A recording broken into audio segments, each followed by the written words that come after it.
ridiculous. Well, here's the thing. Maybe. Sometimes. Tell me about this. I want to know more. Oh, yeah. No. Holy cow. We've had a lot of fun. So, Catherine, we started talking about this on round 2, but we need to get the full scoop now. Hawaii, what's up? What? Yes, we are going to we're going to Hawaii for Christmas. Wow. Oh, how exciting. Yeah. With family or just y'all? The immediate and extended family. Wow. I have never been there. My husband and kids have never been there. But my parents actually lived there for the first year of their marriage. Wow. So in 1966, when Hawaii was like barely a state, it was a new baby state, and they lived there. Did you put a picture on Facebook at some point of them? Was that in Hawaii? Yes, that was totally. It looked like in Hawaii. it was a 60s luau. Yep. Yeah. So we're excited. Wow. We've never really gone anywhere for Christmas besides, families' homes. So this is a new thing. That's a big deal. Wow. Yeah, we are excited. Yeah. Have you ever been to Hawaii, Nicole? Yes, I have. Several times, actually. It was a layover on the way to Australia.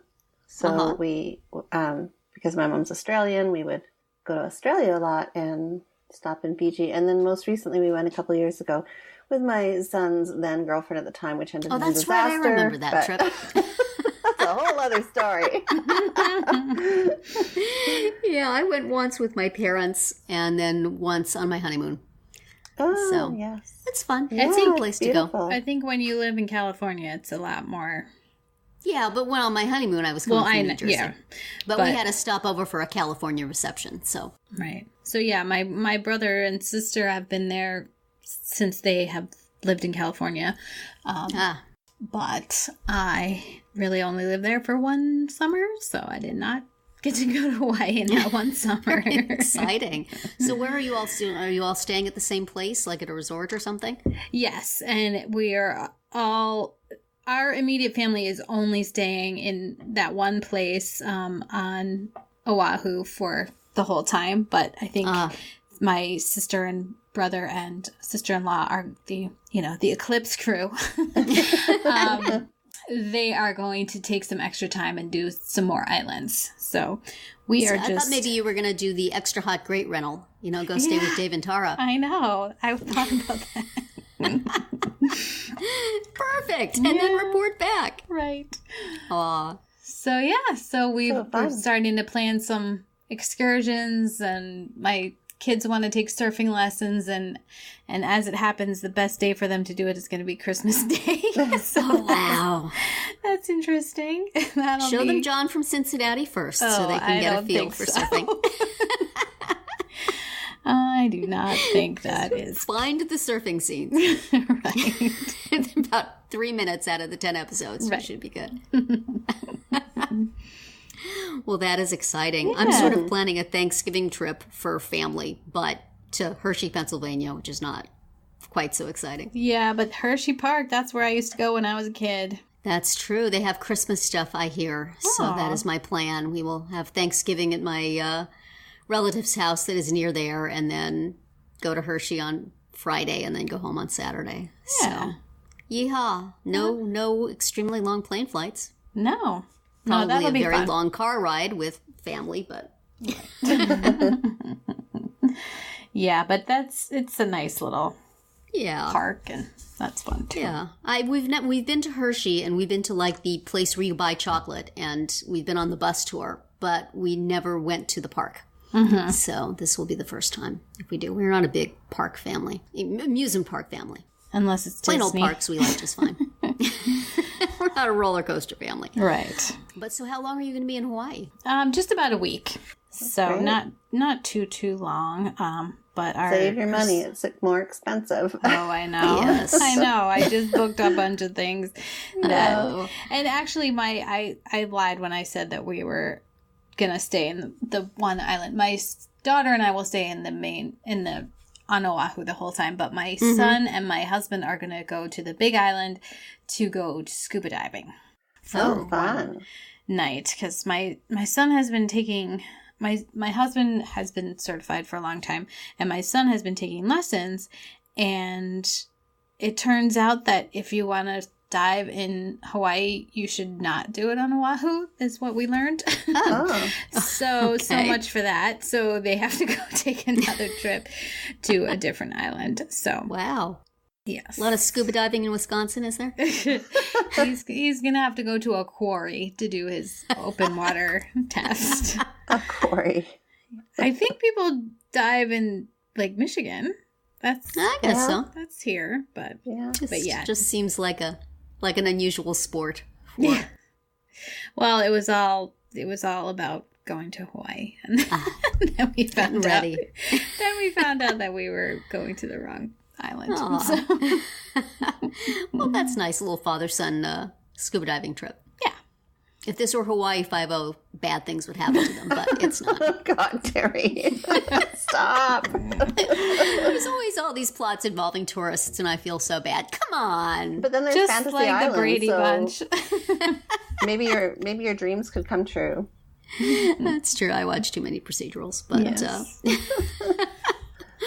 well, moving on from that. Hello and welcome to Parenting Roundabout, a weekly podcast about the things that parents are talking about, obsessing about, and complaining about right now, but no random tourist crime. We stay away from that. I'm Terri Morrow, and with me today are Catherine Haleko. Hello. You should say aloha. That's right. Get in practice. And Nicole Eridix. Hello. Today on the podcast, we're going to talk about homework on our Friday speed round, share some stuff we like on the Roundabout Roundup, and do some shameless self-promotion. But first, we're going to talk about when kids are jealous of their siblings. Nicole, I hear you're having some problems in this area right now. Well, first of all, I'm also going to mention that adults get a little jealous of one another as well, because I'm kind of jealous of Catherine's going to Hawaii. Hawaii, huh? Oahu. We never get to go to Hawaii, do we? Nicole? No. It's always I'm Catherine. jealous. Yeah, I was just, when we were thinking about topics this week's discussion, I was poking around a bit just to see what was out there and what people are talking about. And an article came up called, "Is Your Child Jealous of Their Sibling? Here's What Parents Can Do." And it's on a global news website. So basically, the article is no new surprises that it's quite common, of course, for siblings to be jealous of one another. Mm-hmm. And it's really how parents deal with that. There's some research that says it doesn't matter if it's a boy or a girl. The likelihood of a sibling getting jealous of one another or of another depends on the level of sensitivity of the child who is jealous. So if you have a child who's really super sensitive, then their jealousy level is going to be a bit more spiked than the child who, is not as sensitive. And I think that is the case in my family. Yeah. Which is why we have experienced a lot of issues around sibling jealousy. And it's funny because my kids are 5 years apart and they're two different genders, with the boy being the oldest. But he has really struggled with jealousy through the course of his sibling career. And And reading this article makes me realize, you know what, he's way more sensitive of a kid than what my daughter is. Like he's a really kind of feeling person, and just the slightest, even a look or a phrase or something that where he feels that his sister is getting more up, even though she's 5 years younger. It really affects him. And he's never kind of pulled tantrums or, he was never verbal about his jealousy, but he would take it out on her. Oh. So that's kind of what we've struggled out as a family, is him treating her with more respect. Because usually he would do he's growing out of it a bit, I think. But he definitely, it's something we've struggled with over the years.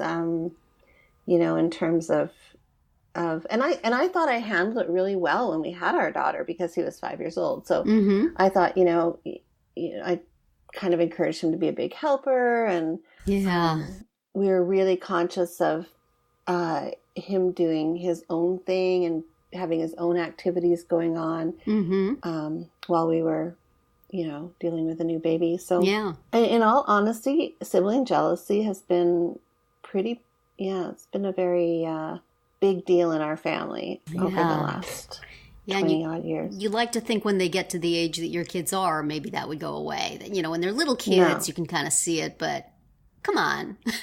The only thing that's helped is him moving away. Yeah. And their relationship has improved. I mean, I know that they're still quite fond of each other. They're still close to one another. They text each other. She's always asking him for help. He's, getting her to do things. There's a good part to their relationship, but then there's this whole other side relationship that, they struggle with. And for my daughter, she doesn't seem as sensitive, or she doesn't seem as concerned about what he's doing, but he definitely keeps an eye on what she's doing. what she's getting, so to speak. So that's hard. Yeah, it's weird. So I don't know. What about you guys? What's happening with your kids? Are they pretty compatible? I don't know. And easygoing? I certainly remember feeling jealous as a kid of my sister, who was much older than me, and my half-sister, and would just kind of sweep in every now and then, and everything would be all about her, and I would be jealous, which was ridiculous. But I certainly felt it. In my house with my kids, I don't really know. It doesn't come up very much. They're both very different, and they both have very different abilities and disabilities and needs. And so there's not sort of that parallel track where they could look and see, well, all things being equal, this person is ahead of me. So it doesn't come, but lately I have from time to time, if I'm bothering my daughter about something or asking her to do something, she says, "You don't ask him to do that." I'm like, well, you're apples and he's oranges. I have to do the same thing. These are the things I ask him to do. Do you want to do those things? Well, no. So I don't think it comes up a lot, but I think it may be a learned behavior for my kids. I think they may have watched enough television that they see that that's the way siblings are supposed to be. So they should pull that, and no, they should not. Right. There's really no call. Neither of them is getting anything so special that the other one should be jealous. Right. They're getting the same tiny slice of exhausted mom. Yeah, and they both arrived at the same time. That's true also. Yeah, they're both, even though he was much younger. Right.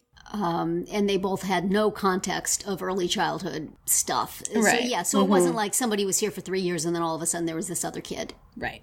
Getting all their parents' good stuff. Attention. Yeah. Exactly. Right. So it's been a different situation for us. And while I see it popping up now and then, it doesn't seem to be organic necessarily. It seems to just be a feeling this is what you're supposed to do. But I don't know. It might get actually more and more. The more caught up they get developmentally, they may just kind of discover that whole developmental period and be doing it in their 30s. Right. We'll see. This would be like a unintended consequence or something. Right. Yeah, it's one of those things that these annoying behaviors that we say, but it's age appropriate. Yay. Now, don't do it again, but good job hitting that developmental milestone.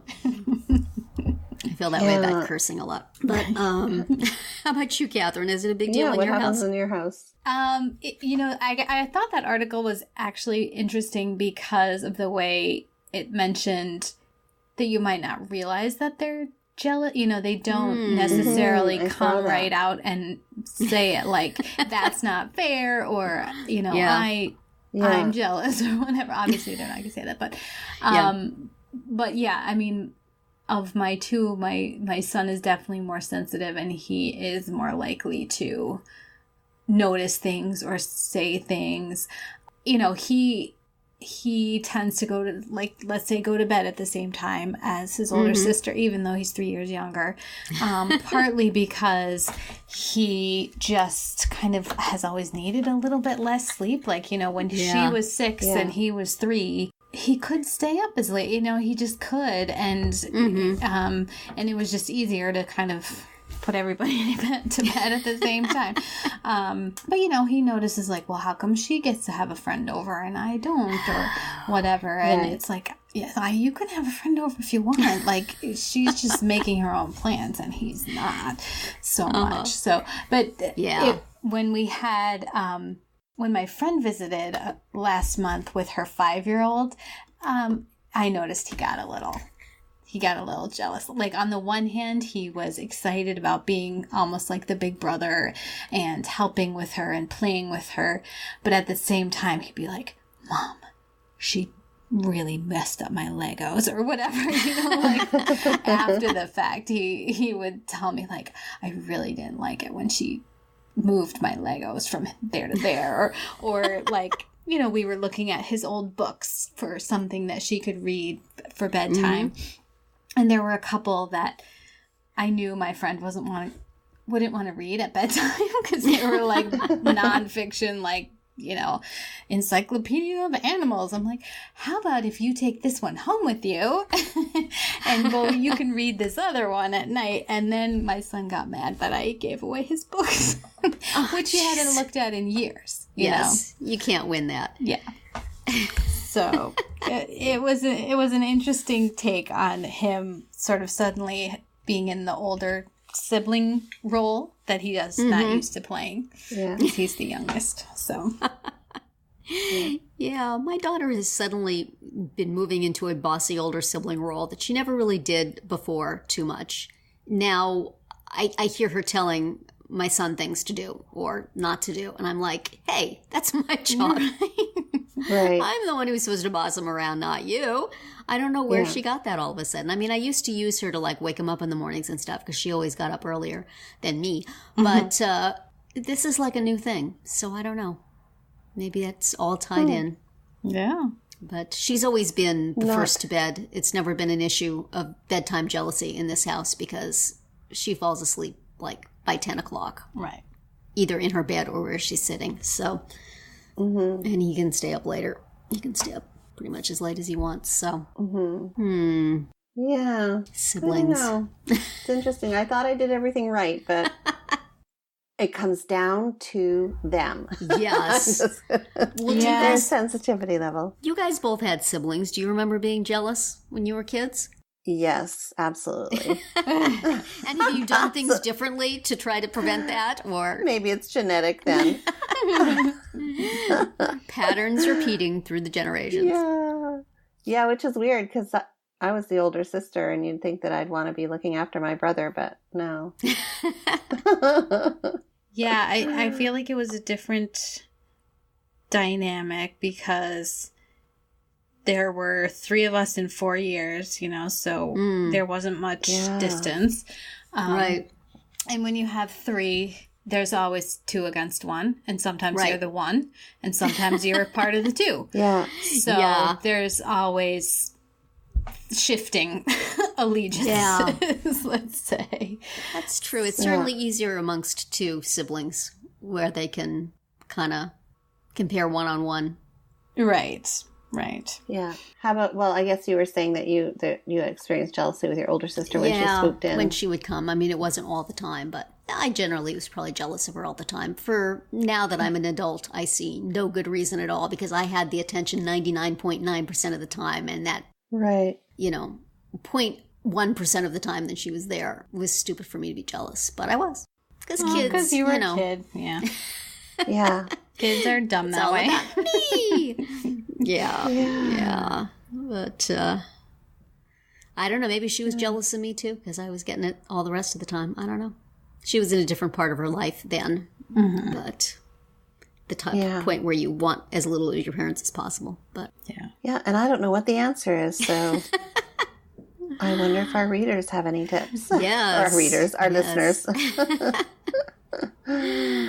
Yeah, I think it's tough, when, I think you always hear when they're babies what to do, how to try to keep them from being jealous. And that's kind of what was in that article that we read. But, as we've all said, it goes way beyond that. Yeah. So you have to figure out new things. Yeah, and then you don't want to be like, you're always on her side if you try to help one, and then, if you try to even it out or talk to one about the jealousy, then you're you become the enemy. It's no gracious way to do it. No. Except to just be... When they're a little older, then maybe they can start to sort of understand that, different people have different needs at different times. But that's pretty hard. Yeah. I mean, they can understand that maybe intellectually, but that doesn't mean it's not hard to see it happening to you, right? We need to get the little inclusion graphic of the 3 boys at a fence with the little things under them. Standing on the boxes. See? And then you have to say, well, which one of us is standing on the most boxes? Why does she have 2 boxes and I only have 1? And then it's also difficult too as an adult to call out or say something when you see legitimate unfairness happening. Yeah. But then you just look jealous, right? That's right. So, it just is a no-win situation. It really is. I don't know. So, you just say, get over it, and move on. Just like, that 70s style parenting. Yeah, right. It's like... for it. There are always, if the kid is jealous because the other kid is getting more attention, just give them tons of attention, constant attention until they finally say, "Please leave me alone." Exactly. I've used that strategy sometimes. Some helicopter parenting. Yeah, when my son says stop bugging me, I just go bug, and follow him around. Don't say that to me. That's a challenge. Right. You don't want to ask. You don't want to point that out. If you're smart. Make helicopter sounds and hover over them. Well, maybe this leads us to our speed round. Yes. About how Speaking much of being over-involved. We're going to talk about homework help, and maybe your kids get jealous if you're helping the other one with homework or something. I don't know. Mine would be happy to be left alone, but that's what I'm thinking too. So school is starting now. We don't have too much homework yet, but for our speed round, I wanted to talk about how much do you or did you help with your kids' homework, and ask if you have some advice for me on making things easier this school year. It's my high schooler pretty much takes care of herself, but my younger one, I sometimes do have to step in. So, but it's really tough, drawing the line. Like sometimes with him, maybe he knows things, but he struggles to actually write them down. Oh yeah. So, is it appropriate to write things for him, even if he's dictating? Things like that. Like it's I've written a note to a teacher before and said, I swear he did these math problems, but I just wrote them down. Yeah. I think that's legitimate. Yeah. Yeah. I think does he type? Yeah, he can. Mm-hmm. And he'll be doing, I'm sure, more and more they have school-issued Chromebooks. So he will, I'm sure, be doing more and more with that this year. So that helps. Yeah, I remember at one point my son was, I may have talked about this before, he was having to write his spelling words. He was supposed to write his spelling words 10 times. And he knew the spelling just fine. But writing something 10 words 10 times each was just excruciating because his fine motor was so delayed. So I said to the teacher, look, he knows the spelling. Does he really have to write it 10 times? And so we wound up with 1 time or 3 times or something like that. And she was happy to adjust it. Good. And then he could do his homework, without me having to do it for him. So sometimes it's, especially if the thing that's being done is not really the lesson. Yeah. Writing numbers is not really what math is about. It's understanding the concepts. And being able to spell the word is what spelling is about. It's not being able to write it. That's a different subject. And if they're combining them, then yes, that's a problem. Right. But if not, then see if you can focus in on the thing that's really the issue, and not the most convenient way that they've packaged it. Yeah, exactly. Right. Math is hard in terms of writing. I know we used to have to use graph paper. We would have to set up the math problems on graph paper so that he could write into the boxes instead of just loose on a piece of paper. It would just go all over the place. Right. Yeah, exactly. And I thought it was great. The last time we talked to Meghan, she pointed out, Meghan Corridan, our occupational therapist, she pointed out there's a website where you can print graph paper in all different size of graphs. That is very nice. Not of graphs, of boxes, which I thought was a really cool You can also resource. make your own in Microsoft Word, I think is what I did. Yeah. But that website is easier. But yeah, that's good. The different size boxes is good. So depending on how exact your child writes, you can make it big enough or small enough. And then you just write the problems on there and then they can do the math. Right. But I always helped way too much with homework. I was one of those parents. But, you know, when it's legitimately hard for your kid. I mean, I feel like if your kid is able, let them do their homework. If they do it right, if they do it wrong, let them do it. The teacher needs to know if they can understand it or not. But if they just completely can't do it, and certainly in bad inclusion classrooms, this happens a lot, where, you know, the lesson has not been adapted, and you get this thing, and you know your kid can't do it. So you have to help to some degree, and do it to some degree. Just say, here, write. So I do the opposite of you, Catherine. I dictate to them. Write this down in your handwriting. And that's bad, but sometimes that's all there is, you know. You just... Well, I feel like this is particularly relevant to us again right now because my daughter is going through a huge change in her workload at school. Oh. She's got a really heavy course load this year, and she's just struggling to keep her head above water, basically, because apparently some teachers think that the more homework, the better, and which isn't necessarily the case. So I actually went in for a meeting this morning with her teachers at 7 a.m., so I'm dragging a bit, and we talked about ways to support her with her homework because I'm literally having to sit down at the table with her again, and I haven't done that since elementary school. But I'm literally having to sit there and help her get through the piles of homework that she has, and so we were kind of coming up with different ways of getting it done, and some are more formal than others, but asking for the reduction in the amount of homework. Asking for an extension sometimes helps. Showing it in a different way, like, so for example, in Kristen's English class, I remember way back when she'd have to read a chapter a night or something, right? Well, she's not a reader. I mean, she can read, but she just hates reading, and it's painful. I mean, she's the kind of kid that will finish a chapter in a year. Not in a night. So we just got audiobooks for her. Yes. And it was much better, and we told the teacher about it, and so it's just kind of finding ways to facilitate them getting it done. It's really nice that we live in an age of audiobooks now, because I remember when my daughter was little, I had to just read her assignments into a tape recorder so that then she could listen to them, and that was difficult if I had anything else to do. Or once she got older and the passages got longer. But the listening was definitely the way to go with her too. But we didn't have something pre-recorded to use. That's very nice. Yeah. So I don't know. I thought those days were done for us, but obviously not. Yeah. Well, I hope that's not an indicator of what's coming for me with my high schooler, but it could happen. So. Yeah. Well, a lot of the time, if you do like what you did, Nicole, and go in and let the teacher know that it's not that you don't want them to have homework, it's not that you don't respect the homework, just that you want to find a way to make the homework work for your kid.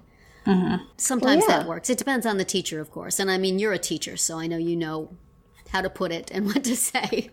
But I think a lot of parents just come in and say, my kid doesn't do homework, or she's not going to do this homework, or whatever. And, I think homework has value. I like seeing what they're doing in the classroom. But sometimes you just have to say, well, now this is not going to be anything other than just a misery. Can we? You can negotiate. Can we make this a positive learning experience in some way? And just... I mean, you're not asking for them to not do it, but as long as the child is meeting the standards and learning the standards, then there shouldn't be an issue in terms of negotiating what works for your child. Because, like, let's face it, in all honesty, how often do we get a project land on our desk at 3:30 in the afternoon and it's due the next day, right? Like, I don't know. Yes, that happens, but How not quick did you want every that title day. for your book, Nicole? Yeah, that's right. As soon as possible, Terry. Before the end of business day. Okay. Am I going to get an F if I'm late? Yeah, I don't know. It just, I think the takeaway is communicating with your child's teacher is huge. Yeah. Goes a long way to. Well, I'm hopeful because I feel like with my son, each year has gotten a little easier just as he matures. It's helping a lot. So we'll see.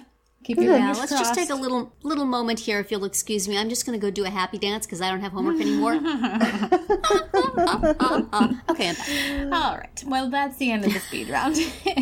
Remember, you can hear a new one every Monday through Thursday. And now we are going to bring you some of the things we have read or seen or used recently that we want to shout out and share with you in our Parenting Roundabout Roundup. Catherine, what are you rounding up today? Well, Shouting I out. am going to cheat a little bit and mention the movie The Big Sick, which I talked about on our round 2, but I feel like I didn't give it enough kudos during that podcast, and it was just really such a great movie, and it's still out in theaters, and it was a nice treat to get to go with a friend on a Sunday afternoon and see a movie. So, recommended. That is so nice. And you can hear a little bit more Shout about it that on our most recent round 2. Yes, we will link to that in our notes. We had a very enjoyable conversation about it. Nicole, what are you shouting out today? Okay, this I have to give Catherine credit for this one for bringing this to my awareness. But it's a weather app. And it's a little sassy weather app, a little cheeky. It's called What the Forecast. WT. And it definitely does a great job of telling the forecast and your local weather. It also does a great job of making you laugh because it has these, cheeky little comments that are, when you pull up the weather for the day, it will have a remark about what's going on. So, for example, when I just opened it a couple minutes ago, and this is safe for work, but barely. So the weather here is 89 degrees, and their comment is, "This is the type of day that makes me wish nudity was legal."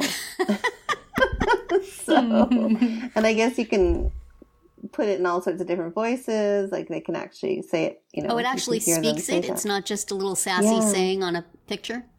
Right, like it'll actually, and then you can also adjust the level of profanity. Oh,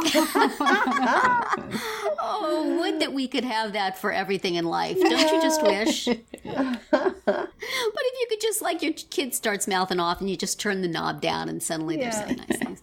So I'm thoroughly enjoying my app. Thank you, Catherine. Catherine's just favorite. Well, I'm also going to shout out an app, but it is much more sacred than the one you mentioned there, Nicole. I'm a person who enjoys saying the rosary.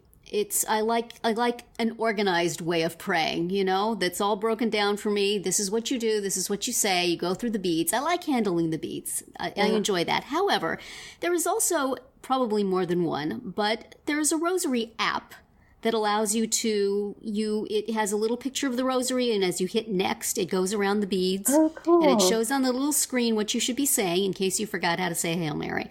But it also tells what the mysteries are, which I always forget what the mysteries I'm supposed to be saying on any given day, and leads you through it. If you sometimes I would try to do it with just my fingers if I didn't have one nearby, but this way I always have it. Well, if I have my phone, I can always sit down and I can say it. I can say it on the treadmill, which I've been doing lately. Very cool. And just, hitting the next button. So if you are a person who enjoys saying that and perhaps you feel self-conscious sitting there with beads on the bus or whatever, here is a way that you can say it, and it can always be with you. Which one is it, Terry? The one I use is called Rosary Guide. Okay. And it has a little image of Mary on it. And there's also There's also, if you want to get really fancy, you can, from iTunes for free, download people saying the rosary. And it can be like you were in church having it said, and then you just pipe up on various things. I've used that on the treadmill also. There's another one, too, that's called Laudate or something. If you speak Latin, I don't. But it has the entire Bible and like every single prayer that you would want. So it's like the rosary, but also times a million. It has everything on it. Yeah. Does it have though the graphic thing of the rosary so that you can trace your way around? I kind of like that. Yeah, that's nice. And there's also like a lot of apps that have missal on them. So if you want to like be following along with the daily missal, I've done that before. What is there's one that I like that's really good, but I can't think of the name of it right now. If I think of it, we'll put it in the show notes. But you can get it as a nice little glossy magazine, or you can get it as an app. But anyway, for all your Catholic prayer needs, we have multiple options for you. You may not have thought to look for these things in the App Store, but they are there. They are there. We all have different needs. And while you're at it, you can follow the Pope on Twitter. It's kind of like a nice little break on Twitter from a lot of other things. That's right. That's right. All sorts of ways to put technology to a holy use. Now, if only they would have a confession app so that I think I saw one once, but I don't think it gives you absolution at the end. It would just tell you what prayers, but then you're out of luck. That's right. You put a little, like the WTF forecast thing. It could come up with some fresh questions on, make some little cracks about your sins. And oh, that's funny. Yeah. Well, that was, I better quit while I'm ahead here. That's it for our Roundabout Roundup. And now we're going to do some shameless self-promotion. Right, Nicole? We are, yes. Now for our final segment today, we are doing a little shameless self-promotion and directing you to some things on our sites that we think you should take a look at. Terri, what have you got for us this week? I still have been just sort of wallowing in my lesser employment and not getting to the job of updating my websites as I said I would. So just to put myself under a little bit of pressure, I'll mention them here, and then perhaps I will get on there to spiff them up. I did put a better bio on them, so you will know exactly who to blame for the fact that it's in disrepair. But I'm reading her bio. She looks like she should have a better website than this. But anyway, my main website is at motherswithattitude.com. And from there, you can find my blog, Parenting Isn't Pretty. But if you want to go directly there, it's at mamatude.blogspot.com. So take a look, leave a comment, update this thing already. It's been a long time. And perhaps you will shame me into doing what I need to do. Awesome. And Catherine, how about you? I have another piece up at highlights.com, and it's about babies and toddlers and the things that frighten them and how to help them not be scared. Ooh. And it just contains my favorite subhead that I've used in a really long time, because in the section about toddlers and how, imaginary things can scare them at that age, I called the section Imagine Dragons. And I was super proud of myself. And my editor left it in. So there you have it. You can read it for yourself and pat me on the back. And I don't have any articles to shout out this week because, as you know, I've been working on a book. Really? So you're writing a book, Nicole? Surprise! I've just kind of been revamping some of my websites, so check out theinclusiveclass.com and follow it, because at a certain point in the very near future, there's going to be a book cover reveal on my website. So, once you get a title. Once I get a title in about, an hour, Terri? So, you are an optimist, my friend. So that's what I am sharing this week. Catherine. Well, yeah, so that's it for this week's episode of Parenting Roundabout. We hope you enjoyed it and that you'll join us every week. You can listen to podcast episodes on parentingroundabout.com or download them from Apple Podcasts. Please subscribe so that you get all of our podcasts and mini podcasts. You can also follow us on Twitter, where I am at I almost said that I am at Mama Tooth, but that's Terri. Mine is C. Haleko. Nicole is at Nicole Eridix. And you can follow the podcast at Roundabout Chat. And look for us on Facebook, Pinterest, Tumblr, YouTube, and Instagram too. Best of all, stop by our podcast page at parentingroundabout.com and read recaps, find links on everything we've mentioned, and talk back in the comments. Thanks to John Morin for providing our in and out music, and I wish everyone a great week.